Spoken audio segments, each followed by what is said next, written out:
I'm Gab. He's Jules. It's cold, very cold in London right now. Jules, International Week, Yes. but there's a lot of stuff going on, and the news is dominated by the fact that Pep Guardiola is sticking around. So we'll get to all your internationals. I know that's what you're here for, but Pep Guardiola, a 1-year extension. Now, just to remind people, his contract was set to end in June. The obvious story, elephant in the room, which I want to go straight to you on, is City have these 115 charges. Yeah. We believe, because it's all shrouded in secrecy, that the independent tribunal is actually going on as we speak. Panic and all this nonsense. All these people deciding. There is a real risk that he commits, and supposedly City get relegated, City gets sued for a lot of money. Other clubs have reserved the right to do this. So what does it mean that he's committing for another year, plus the option for a year after that? I guess he trusts what the club is saying, which is like we did nothing wrong, maybe. Apparently there's no clause in case those charges are proven and that they get relegated or something. There's no clause for him to be able to finish that contract and move on, because he's always said that if that was the case, they would not be friends anymore, as we remembered everybody last week, and that he would go. So we see, he always extends in November anyway. The last 2 contracts that he had with City, they were always extended in November. So November seems to be the time where he thinks, if I don't do it now, then I'm not going to do it. So he did it again. That's the only explanation I can see. Yeah, I think some people say, oh, well, he wouldn't have done this if he wasn't convinced, or if City at least weren't convinced that they're super confident that they're going to be able to beat these charges. Like, of course, they beat through CAS, like they beat the UEFA charges when they were banned for 2 years. I don't think it comes into that. I actually think, in the grand scheme of things, if you're Manchester City, you have to think about this season now and kind of the vibe that you give off, right? We've talked about this semblance of drift, Cheeky Bagiri-Stein leaving, De Bruyne out of contract, not really doing much. Now, obviously, the 4 defeats in a row.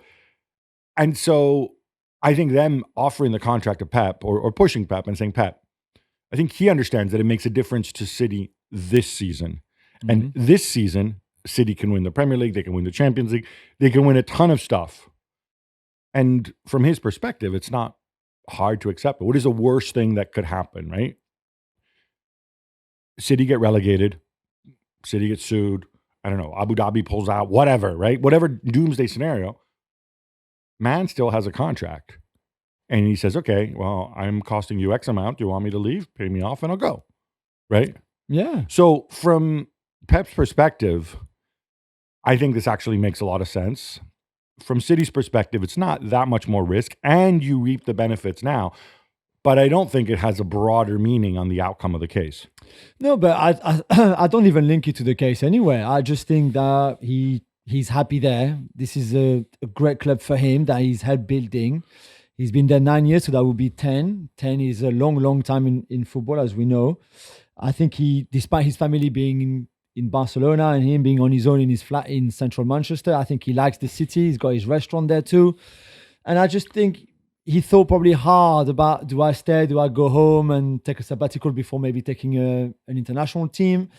And he just fancied another year. And I just love that about him, because that means he still have the passion. He still is very committed, and he clearly believes that they're going to keep winning. Yeah, I don't think it's about that so much as it is helping to win now. I think he's winning now, winning next season. I think he would not commit if he was not really into this anyway. I mean, we don't know, but my reading is a little different. My reading is it's a more calculated decision. We know he's happy there, and whatever. Would he be happy if they got relegated? Like I said, from his perspective, not that much changes.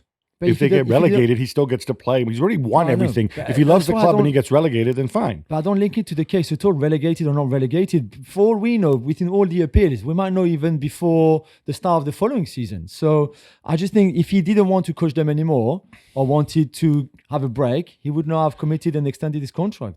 Does this impact other decisions the club has to make in terms of the potential Haaland extension, De Bruyne out of contract in the summer, Hugo Viana coming in and not kind of being able to start from square one? I think there are other implications to this, and we're going to break them down further on the Gab and Juls podcast.